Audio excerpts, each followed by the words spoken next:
남자가 세상의 욕심과 종욕을 부리려고 기도원에 올라갔습니다. 사탄이 와서 기도 그만하라고 하산하라고 막 꼬드깁니다. 이렇게 꼬드깁니다. 내 아들과 나를 서울대 보내줄 테니까 기도 그만하고 내려가. 그래서 이 남자가 아닙니다. 안 됩니다. 기도 막 합니다. 사단이 또 이야기합니다. 강남에 아파트 10채 줄게. 내려가. 내려와야죠. 강남에 아파트 10채 준다는데 강남 아파트 가기 가시죠. 근데 이 남자가 욕심과 종욕을 내려오면서 기도하러 갔기 때문에 담대하게 이야기합니다. 사단이 한마디 했는데 얼른 집 사서 내려갔답니다. 그 한마디는 너 하산 안 하면 너한테 준다고 한 거 내 친구에게 다 준다. 그랬더니 얼른 집 사서 내려가다. 누군가 비교하는 것에 대해서 벗어나는 것이 쉽지만은 않습니다. 어떤 정신의학자는 세상에서 가장 가난한 사람은 남들과 비교하는 사람이다 라고 이야기를 했습니다. 항상 우리는 비교할 때 나보다 좀 연약하고 부족한 사람은 비교하지 않습니다. 비교의 대상이 되지 않기 때문에. 꼭 비교하는 것을 보면 나보다 조금 잘난 사람, 나보다 조금 많은 사람, 나보다 좀 더 좋은 것을 가지고 있는 사람은 늘 비교하는. 이 비교는 늘 우리를 정신적으로 늘 피곤하게 하고 어렵게 하고 정신적으로 늘 가난할 수밖에 없는 거예요. 늘 가난하단 말이죠. 정신의학자의 말이 맞는 것 같습니다. 세상에서 가장 가난한 사람, 남들과 비교하는 사람. 네, 오늘 본 말씀에 가서 보면 당시의 시대적인 배경은 당시에 이제 이스라엘 민족, 유대인들이 있었단 말이죠. 유대인들하고 당시에 이제 유대인이 아닌 사람하고 이렇게 살아갑니다. 근데 유대인들은 말 그대로 자기들이 하나님으로 택함받은 이스라엘 민족, 택함을 받은 어떤 선민의식이 있었단 말이에요. 하나님께서 자기 민족을 택하였다. 그런 자존감이 높고 자긍심을 갖는 건 중요하지만 그렇게 자기들을 택하였던 그런 선민의식 때문에 유대인이 아닌 사람들하고는 상종을 하지 않습니다. 그들과 함께 말을 섞는다든지 교류를 한다든지 어떤 것을 가지고 그들과 어떤 만남의 자리에서도 유대인인 사람들과 유대인이 아닌 사람들은 서로 간에 이제 만나지도 않았단 말이에요. 함께 하지도 않았단 말이에요. 그러다 보니까 이들은 늘 자기들을 이제 그들과 비교하면서 우리는 하늘을 택하는 받은 선민, 그들은 그냥 정말 하찮은 어떤 오늘 본 말씀에서 개를 비유하기 하지만 개하고 사람하고는 이제 비교할 수가 없잖아요. 개는 사람은 사람이고 개는 동물이니까 개와 개끼리 비교한다는 것은 어떤 이제 비교될 수 있겠지만 개와 사람을 비교할 수 없단 말이죠. 완전히 이건 종류부터 다르고 비교의 대상이 되지 않는단 말이죠. 내가 개보다 낫네 못했네 이렇게 이야기할 것이 아니란 말이죠. 그래서 사람이 아닌 것처럼 여길 때 우리나라도 욕 가운데는 이 개에 들어가는 욕이 많잖아요. 그럼 사람이 아니다 그랬는데. 근데 그렇게 이야기되듯이 유대인들과 유대인인 사람들은 그런 어떤 비교의식이 있었고 서로 간에 만나지 아니하는 그런 의식이 예수님 당시에도 여전히 있었던 거예요.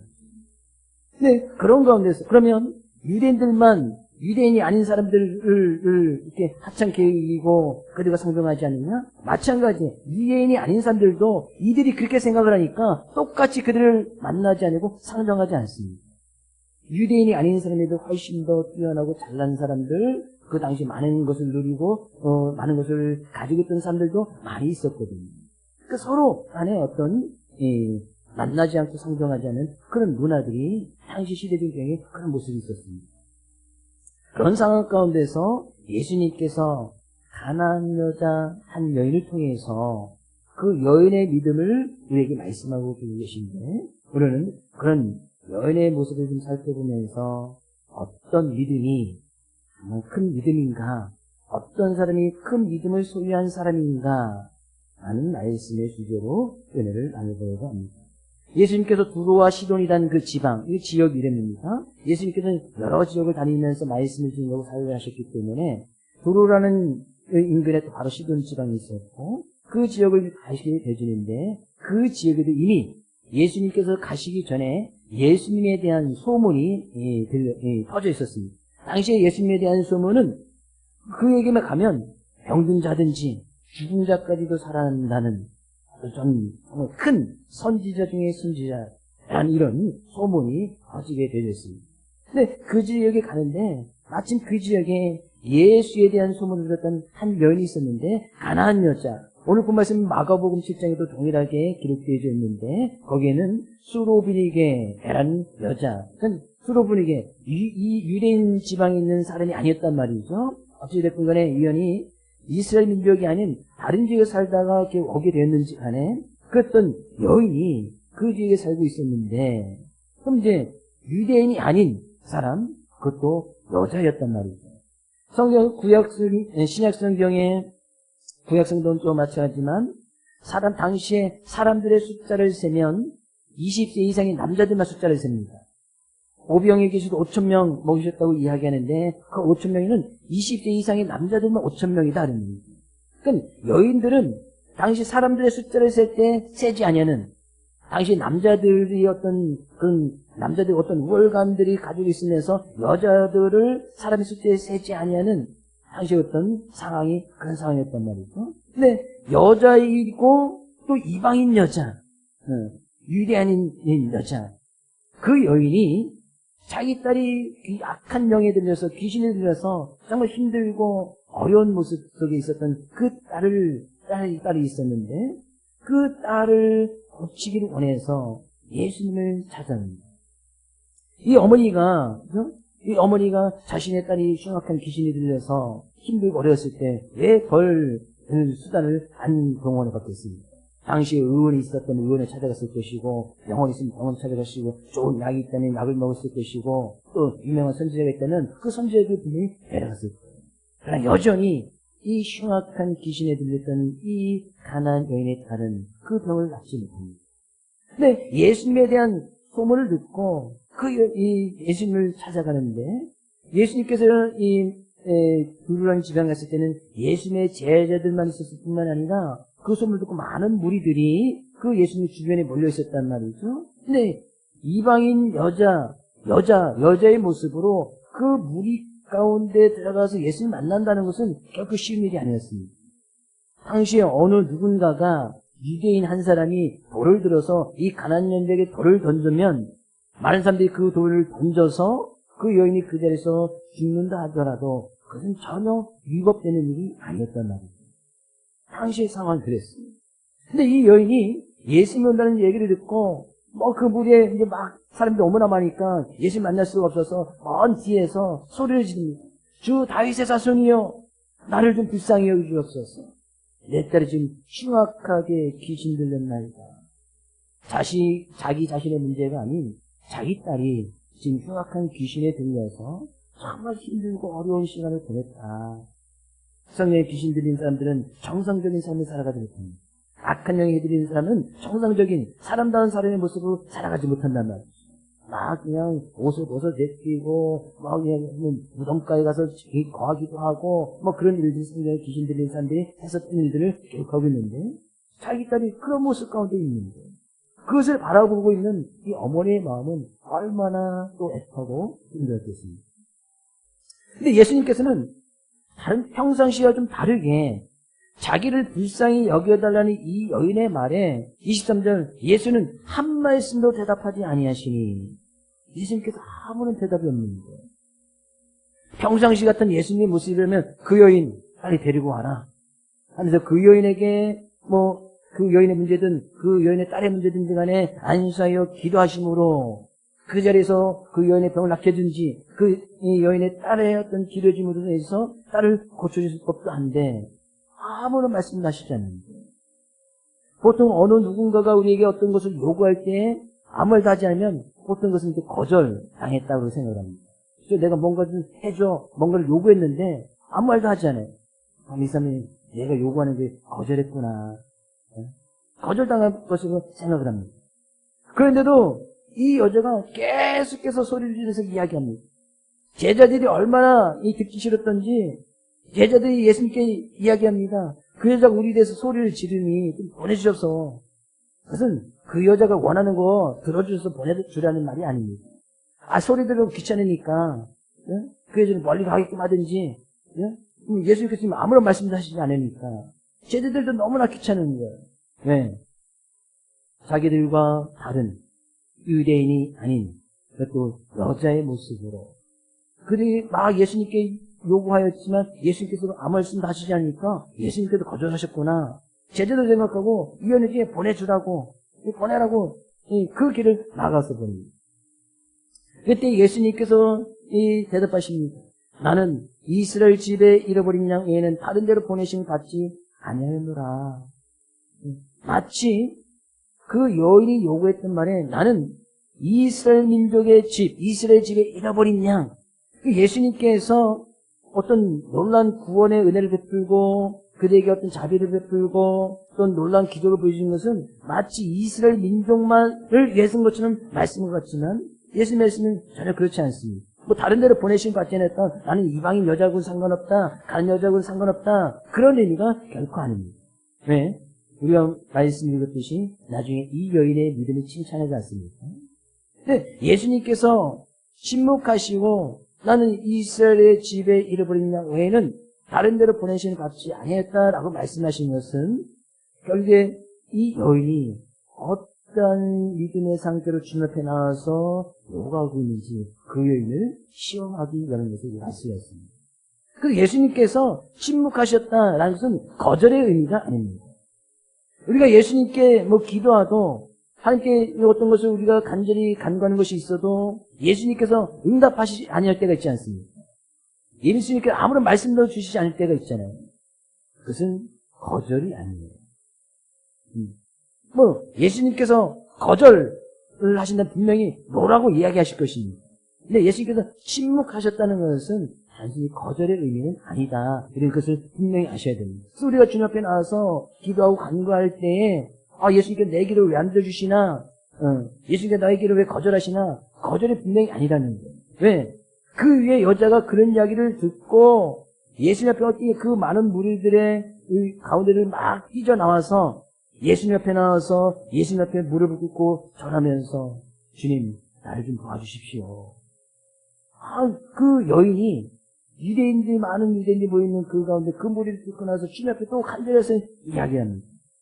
그랬더니 예수님께서 그렇게 간절하게 기도했던 그 여인의 모습 속에 바로 응답해 주시는 것이 아니라 예수님은 전혀 다른 이야기를 하고 있습니다.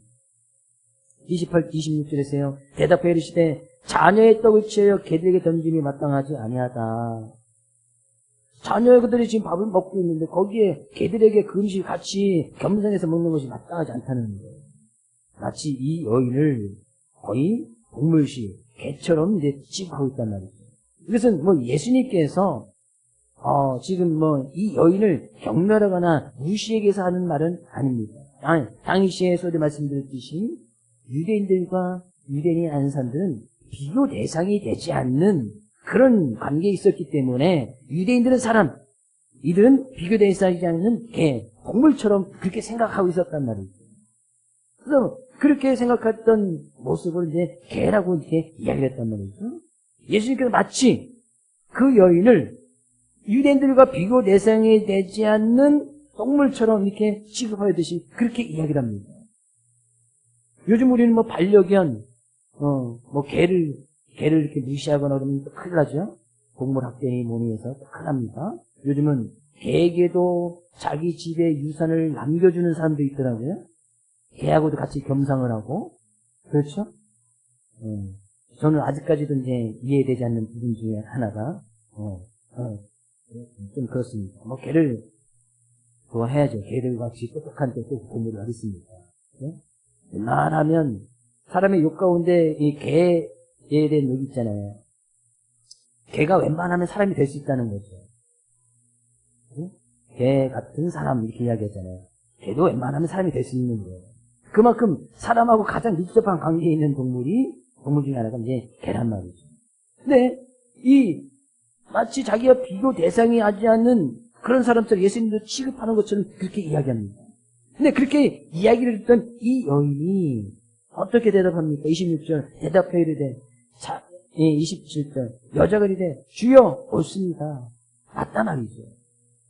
유대인들이 우리를 개처럼 취급하고 상종하지 않는 거 맞단 말이죠.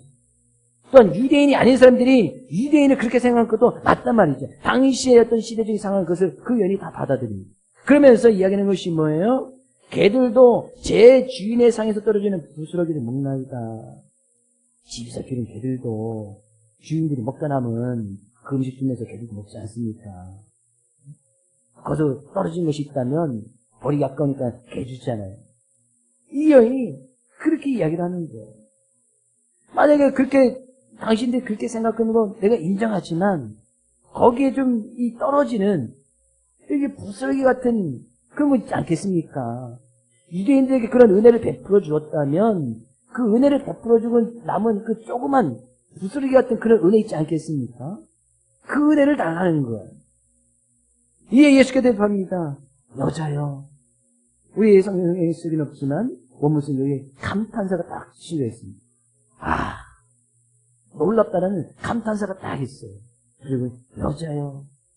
여기서 여자는 당시에 여인들을 부를 때 최고의 존칭. 지금 우리 뭐라고 하나요? 여사님? 마담? 그러니까 여자를 부를 때 최고의 존칭의 단어를 써주면서 그 앞에는 마치 동물처럼 개처럼 이야기했던 이 예수님께서 그 여인을 여인이여, 여인이여, 당신의 믿음이 크구나. 믿음이 크다고 이야기하면서 내 소원대로 되라고 이야기를 해줍니다. 이것이 오늘 본 말씀의 내용. 그럼 우리는 이 가난한 여인, 정말 사람 취급받지 못했던 당시의 상황 속에서 가지고 있던 이 여인의 믿음이 어떤 믿음이었기에 큰 믿음을 소유한 사람이라고 예수님께서 소개하고 있고 그를 칭찬했느냐 그입니다. 우리는 그 모습을 좀 살펴보기 원합니다. 과연 어떤 믿음, 주님을 향한 어떤 믿음을 가지고 있었기에 큰 믿음이다. 그 유대인이 아닌 이방인 여자, 사람과는 비교 대상이 않게 취급받았던 그 당시의 상황 속에서 성경 가운데 믿음이 크다라고 칭찬받은 극히 몇 명에 되지 아니하는 그 사람 가운데 한 사람으로 예수님께서 이 여인을 소개하고 있다. 이 여인은 어떤 사람이에요? 그런 유대인들이 모여있는 그 무리 속에 끼어서는 안 되는 사람입니다. 그들과 비교가 되지 않는 사람입니다. 근데 그 자리에 예수에 대한 소문만 듣고 그 예수님을 만나러 가기 위해서는 이 여인이 가지고 있던 자존심, 그 여인이 가지고 있던 생각, 그 여인이 가지고 있던 그 모든 것을 내려놓지 않은 것은 주님을 찾아갈 수가 없었습니다. 이 여인이 큰 믿음이라 생각했던 예수님의 말씀 가운데서는 이 여인이 예수님을 찾았다는 거예요. 예수님을 만나기 위해서 그 예수님이 찾아왔다는 거예요. 그 찾아 나오기 위해서는 만약에 우리가 만약에 그런 가난한 여인처럼 취급받는 그런 모습 속에 서 있는데 그 취급받는 그런 무리 속에 가서 그런 사람들을 만난다는 거 결코 쉬운 일이 아니라는 거예요. 네? 그들을 이렇게 무시해? 그럼 우리도 그렇게 사람 취급받지 못했던 이 이방인 사람들도 유대인들을 이렇게 무시하는 거예요. 똑같이 무시하는 거예요. 너희들만 잘났냐? 우리도 잘났지. 너희들만 그렇게 이 사회에서 인정받느냐? 우리도 마찬가지다. 서로 이제 비교하지 않으면서, 이 비교 대상으로 생각하지 않으면서, 이쪽은 그쪽에 가지 않고, 그쪽은 이쪽에 오지 않는단 말이에요. 근데 이 여인이 그 자리를 찾아갑니다. 사람이 나를 그렇게 무시하는데, 유대인들이 나를 그렇게 무시하는데, 나를 사람 취급해주지 않는데, 그런 수치심, 부끄러움, 자존심, 쓸데는 헛된 선민의식에 사로잡혀 있는 그 유대인들이 모여있는 그 가운데서 그 무리를 찾아간다는 것은 이 모든 것을 내려놓지 아니하고는 찾아갈 수 없다. 자기가 어떤 삶의 처지에 있고 상황이 있든지 간에 주님을 만나러 오고 주님을 찾는다는 것이 정말 큰 믿음이다. 우리의 믿음은 주님을 찾아야 됩니다. 보통 우리가 예수님 믿으라고 이야기하면 사람들은 그 예수님을 쉽게 잘 받아들이지 않습니다. 왜? 2000년 전에 오신 그 예수님, 지금 나의 상태와 내가 가지는 것을 비교해봐도 별로 밀릴 게 없단 말이죠. 지금 우리 예수님 때보다도 예수님보다도 훨씬 더 많은 것을 누리고 훨씬 많은 것을 가지고 예수님이 가지고 있던 지혜와 지식이 말씀이 있지만 이제 조금 공부하면 그 정도는 할 수 있고 예수님 당시에 힘과 권력을 필요하면 내 힘과 권력이 좀 더 많은 것 같고 그래서 예수님을 믿으라 예수님을 받아들이라 이야기하면 예수님과 나 비교해보면 쉽게 받아들일 수가 없는 거예요. 왜? 내 힘 믿고도 잘 살 수 있는데 굳이 내가 내 능력이 있어도 굳이 잘 먹고 잘 살 수 있는데 2000년 전에 전혀 보지도 못했던 그 예수님을 믿으라? 믿을 수가 없는 거예요. 네, 내려놓지 못하기 때문에 여전히 자기의 자존심, 자기의 생각, 자기의 어떤 뜻, 자기가 가지고 있는 힘과 권력, 물질 이것이 있어 충분히 살 수 있는데 굳이 예수님을 뭐하러 믿느냐는 전혀 예수님을 찾을 생각하지 않습니다. 우리는 어떤 상황 가운데서도 주님을 찾아야 된다는 것은 우리의 생각 좀 내려놓고 우리의 자존심, 주님 앞에 자존심 세울 게 뭐 있겠습니까? 우리의 힘이 있으면 또 얼마나 있어요? 권력 있으면 뭐합니까? 하루 한치에도 무너지는 것이 권력 아니에요. 권력 있으면 또 얼마나 있어요? 우리의 물질, 가진 것 있으면 얼마나 또 가진 게 있습니까? 응? 이 세상 어차피 모든 만물이 다 하나님 건데 잠시 우리가 이 세상에서 살면서 우리 이름으로 등기해놨다고 해서 영원히 우리 것이 되느냐? 우리가 없어지면 그 이름은 또 다른 사람 이름 바뀌는 거 아니에요? 영원히 내 것이 되는 것이 없단 말이죠. 내 이름 등기 영원히 내 것이 되지 않습니다. 이 세상 무슨 다 하면 분명 다른 사람 이름 분명히 바뀌게 되어 있어요. 근데 그것이 마치 내 것인 것 마냥 누리고 살아가다 보니까 주님을 찾지 않는다는 거예요. 그 믿음은 주님을 늘 찾는 거예요. 어려움이 있어도 찾고 문제가 있어도 찾고 자존심 좀 상해도 찾고 힘들고 어려워도 찾고 어려움이 있어도 좀 찾고 늘 찾아서 어디 다른 데 찾아가지 말라고 말씀드렸습니까? 제가 수요일날도 좀 말씀을 드린 것 같은데 그런 이 무당 일을 하다가 변화받아서 어떤 한 여인의 집사님이 간증했던 내용이 고민을 실렸는데 자기가 무당하던 시절에 찾아오는 사람들의 40%가 그리스도인이었다고 이야기해요. 실제로 그 집사에 간증한 이야기입니다. 40%. 거기에는 집사는 기본이고 사모도 있었고 항동직, 교회 항동직이란 보통 장로를 이야기하거든요. 장로들도 있었고 다행히 목사 얘기는 안 하더라고요. 그런 분들이 40%가 있었다는 거예요. 그래서 때로는 그런 사람 찾았을 때 그들 또 책망하게 됐다는 거예요. 아니 하나님 믿는 사람이 악한 년 들린 나를 찾아와서 왜 그런 질문하느냐 라고 책망해서 돌려보내게 됐다는 거예요. 얼마나 부끄러워. 얼마나 수치심이 있어요. 집사, 장로, 사모가 찾아가서 악한 년 들린 사람 앞에서 이 이유는 첫 번째, 자기를 찾아온 첫 번째 이유는 미래가 불확실하기 때문에. 첫 번째 이유. 두 번째 이유는 물질적인 문제. 세 번째는 자녀의 문제. 이런 걸 찾아와서 자기한테 상담하다라는 거예요. 이 사람이 변화받고 나서 재미로라도 타로나 철학관이나 그런데 사주팔자 결국 재미로라도 찾아가지 말라는 거예요. 악한 영에 휩싸여서 나가는 그런 사람들 찾아가면 그 악한 영에 휘둘릴 수밖에 없고 그래서 이 사람이 이제 변화받고 나서 고백하면서 하나님만 진짜 하나님이고 그 하나님만을 경외해야 된다. 제1계명 그것이 우리의 삶에 가장 중요하다. 나 외에 다른 신을 상대로 쓰면 안 된다. 이 계명이 가장 중요하다는 것을 증언하면서 살아가고 있다는 거예요.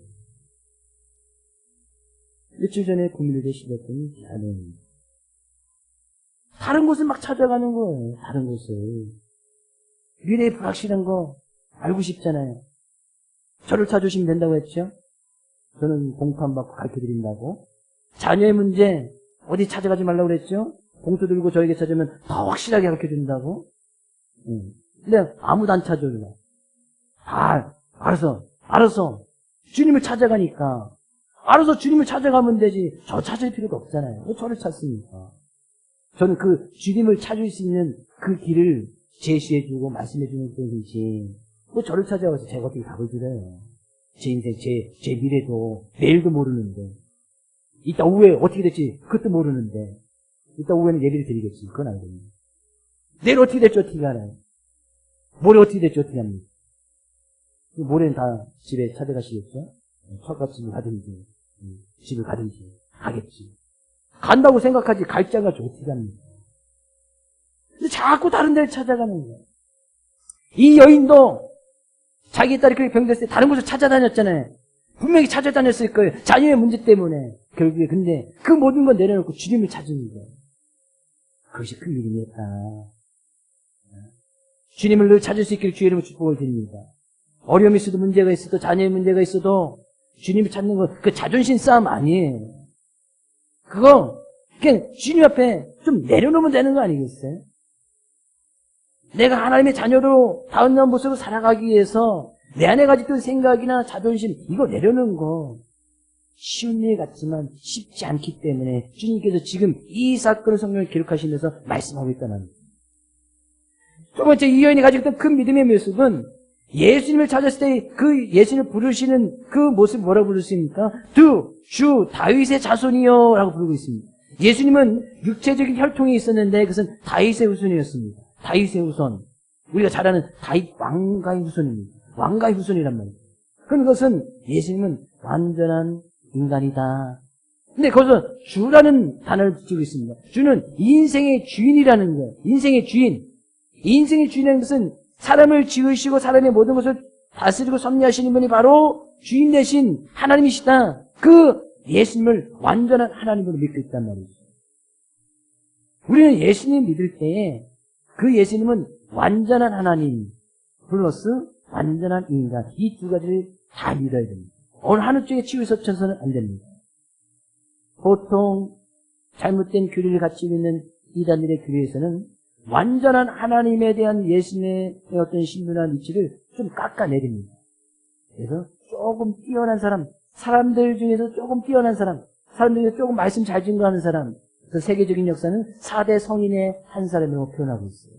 그렇게 배우셨죠? 4대 성인. 4대 성인이 누구예요? 예수. 네?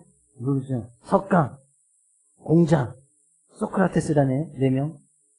고서열에 예수님이 그냥 거기 갖다 놓는 거예요. 조금은 철학적인 사람? 조금 이렇게 지어지식을 잘 가르치는 그 수준에. 그래서 자기가 그 사람보다 좀 뛰어난, 예수님보다 뛰어난 사람이라고 막 추앙하는 거죠.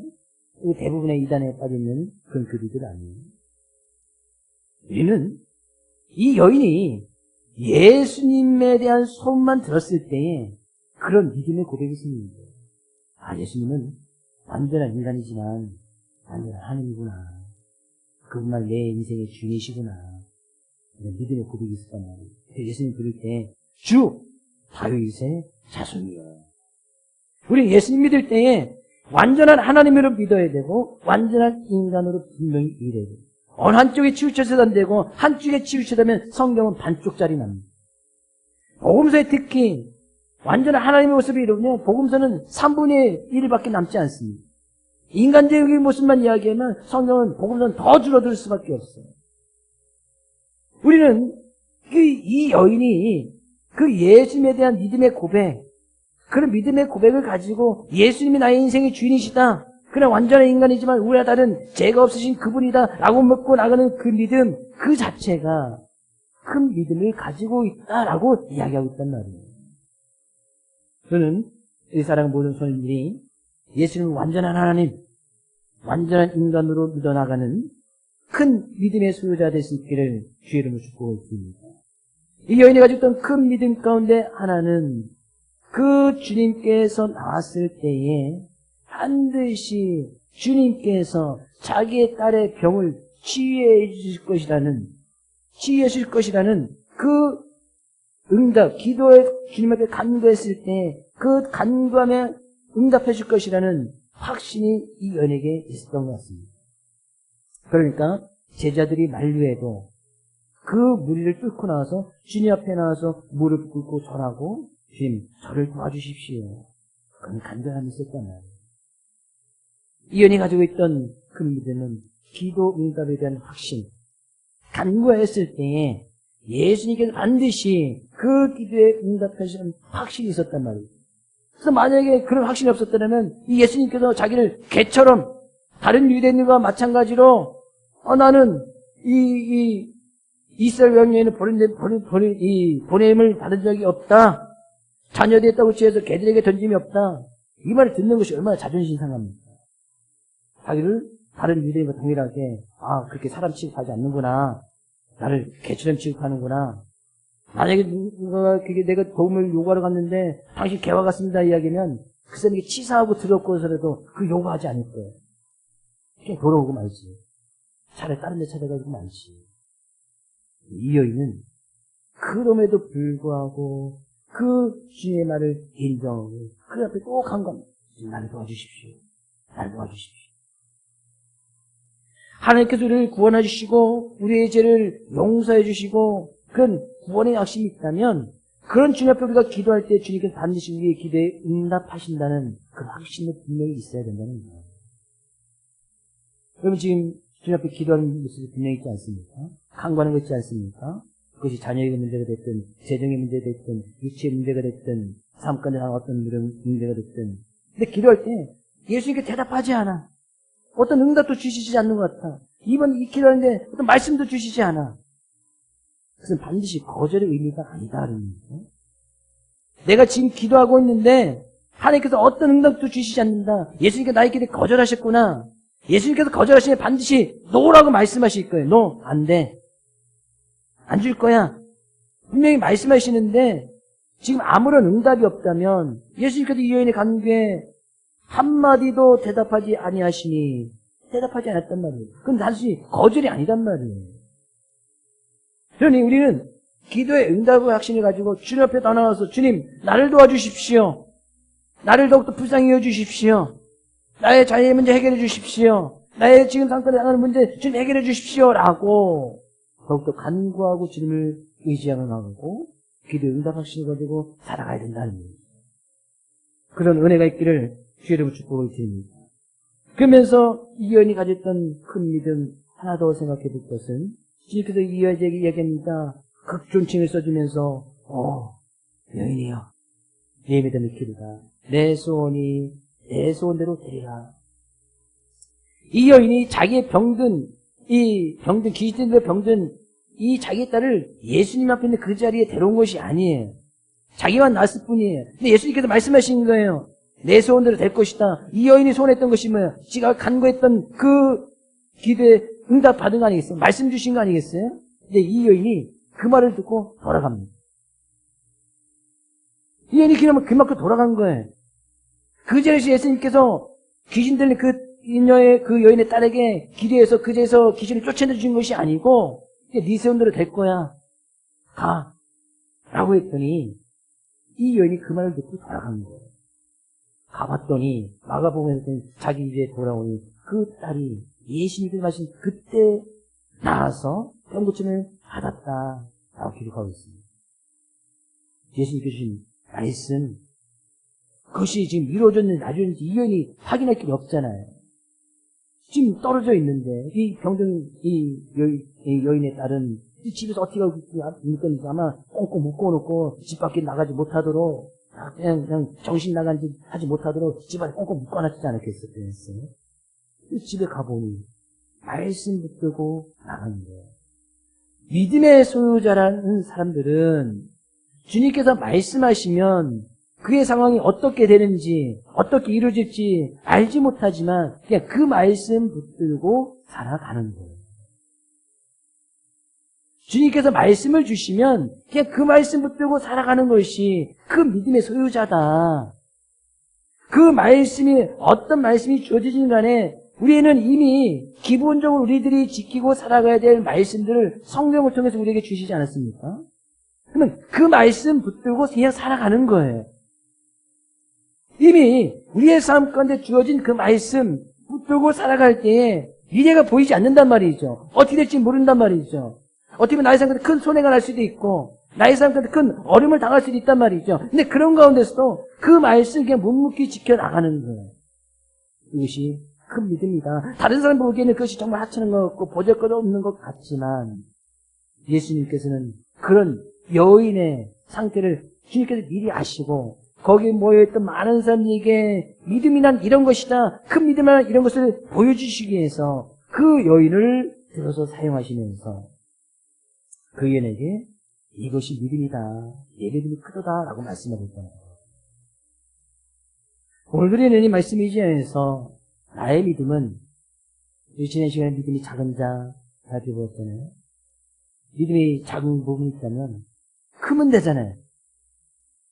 믿음이 작은 나의 부분이 있다면 오늘 말씀을 듣고 믿음이 큰 모습은 이런 것이구나. 그러면 우리 늘 주님을 찾으면 되고 찾아갈 필요 없고 찾아가봐야 답 없습니다. 주님을 찾으면 되고 늘 그 주님이 내 인생의 주인이신 완전한 하나님을 믿고 그 주님께 늘 기도 간구함으로 기도 응답의 확신을 가지고 주님께서 말씀을 주시면 그 말씀 듣고 그냥 쭉 살아가는 거예요. 하나님만 경외해. 그럼 하나님만 경외하면 되지.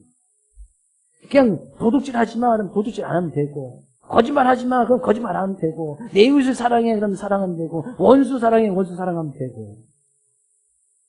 그 말씀 붙들고 이번 한 주간도 큰 믿음의 소유자로 승리하며 하나님을 기쁘시게 하는 귀한 삶의 모습 될 수 있기를 주의 이름으로 축복을 드립니다.